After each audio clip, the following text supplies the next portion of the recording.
Hey guys, it's Luke back here on Sean's channel. Going to be profiling my Crystal Beast deck. I kind of use this as a rank 4 deck, but the Crystal Beasts have got a boost in support recently. So it's actually pretty fucking good, not going to lie. You can even get out your big boss monster easier, and we have a new big boss monster. So let's not wait around, let's just get into it. Okay, we run one copy of Rainbow Dragon. Rainbow Dragon, although he's a 4000 attack guy, he's not even the boss monster of this deck. He is just the boss that... He's just a manager that gets you the actual boss. There you go. I don't know. He's fucking Rainbow Dragon. You can bring him out easier now because of all the support.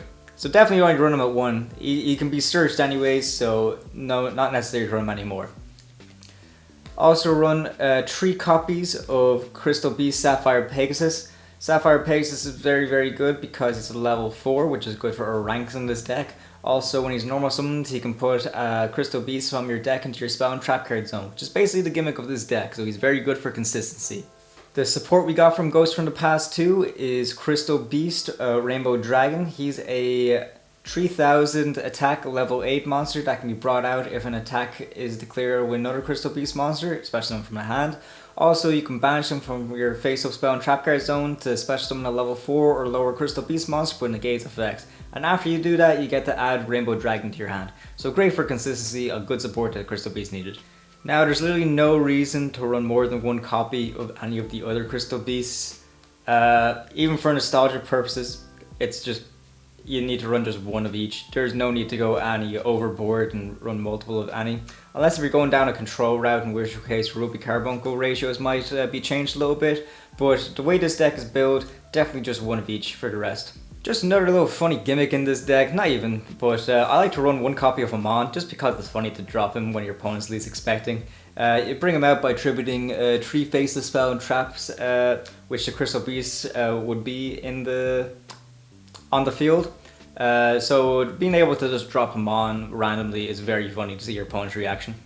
Rounding off the monsters now, I'm just showing off that the structure deck actually came with a reprint of Ash Blossom, so why not buy 3 of the structure decks and just throw in triple of her. The most universal hand trap, definitely wouldn't go astray. I left out Ghost Belle because she's not really necessary for every matchup, definitely a better side deck card. Now for the spells, the best searcher of any fucking archetype is definitely Crystal Bond. This is basically a +2, 1 in your field, 1 in your hand. Then when you normal summon the Sapphire Pegasus, you most likely search, that's another 1 up in your field.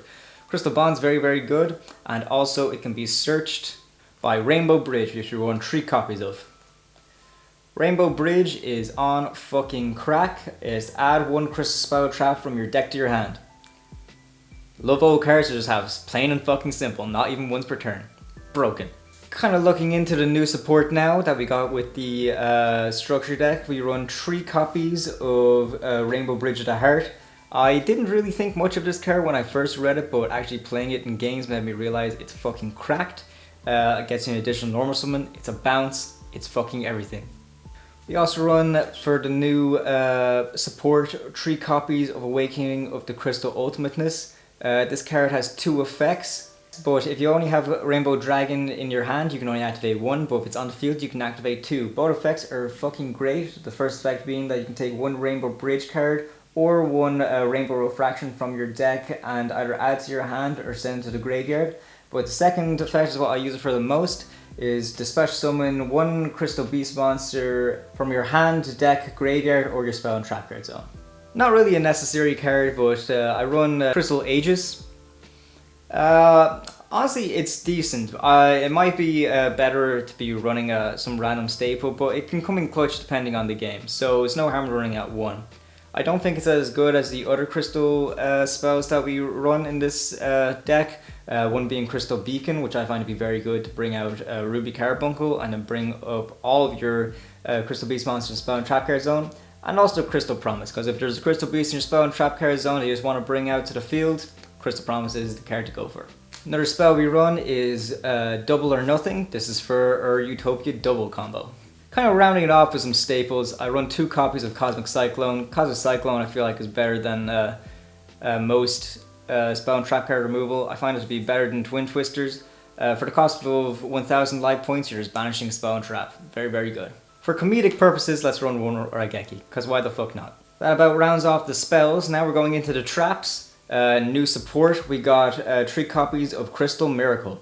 Crystal Miracle is fucking cracked.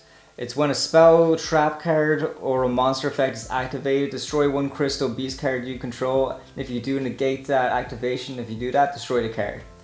That's just the first effect. It's a counter trap, so it's very unlikely your opponent will have something to respond to it with. It also has a secondary effect that if it's in the graveyard and a crystal beast is placed face up in the spell and trap card zone, you can banish Crystal Miracle and place another crystal beast face up in your spell and trap card zone. Just another great way to bring all your crystal beast names onto the field and the graveyard to bring out your big guys. Final 3 cards of this deck. Of course, it is triple infinite impermanence. I find this to be a lot better than Ghost Bell because it can't be called by the grave. Also, just monster effect negation is very, very good no matter what the circumstance is. So infinite impermanence is definitely a card to consider running in this deck. That rounds off the deck. Let's go into the extra deck.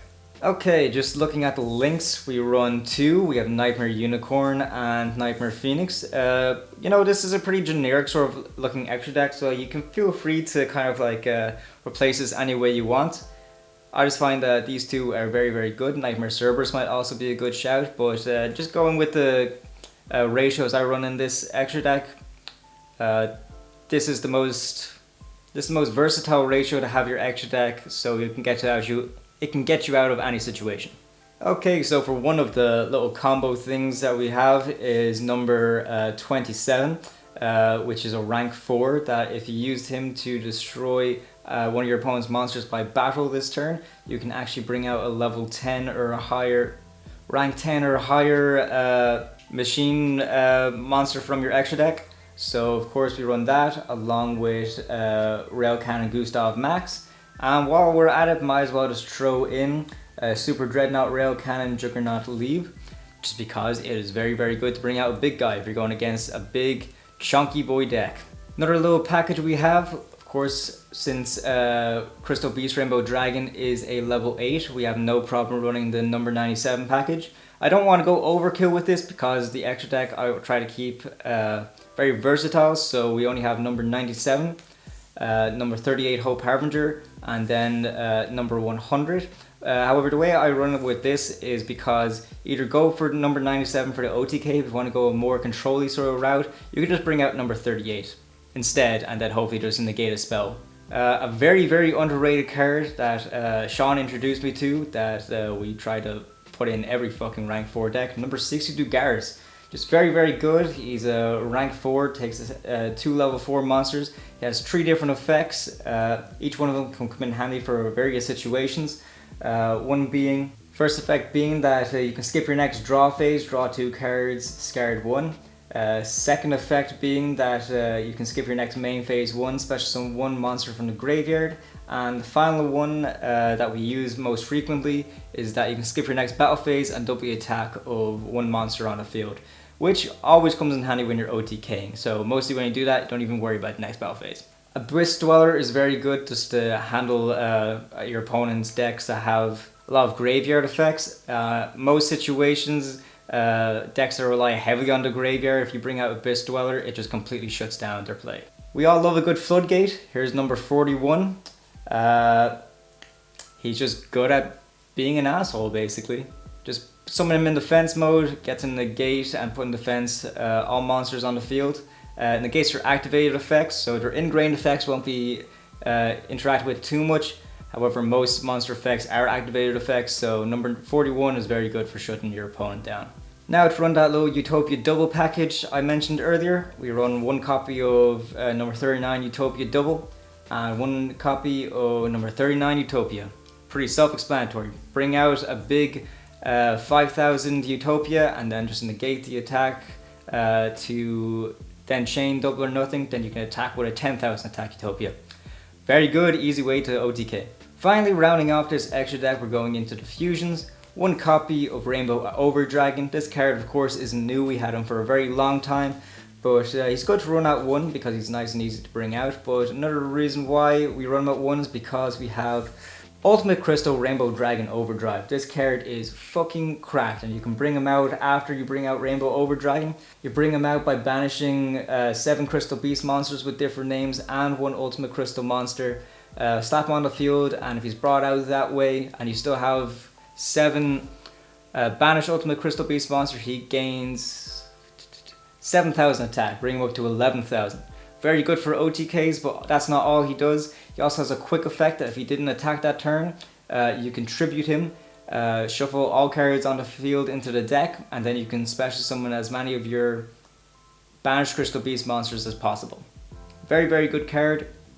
Great for OTKing, nice for control.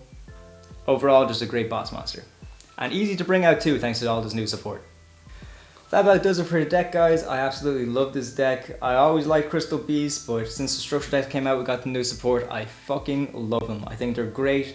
I think they're actually very powerful. We got the right boost that we needed. Great for consistency. Great for being an OTK sort of deck. However, I did see it reaching top 8 in some tournaments by playing it in a control-like manner. Now, you can play it in a control-like manner, but the ratios are completely different. That could be something we can explore further down the line, but for now I'm very happy to playing this rank 4 Crystal Beast deck. Have any suggestions? Leave them in the comments. Please like the video and subscribe to the channel. Sean and I really appreciate that, and we'll see you in the next one.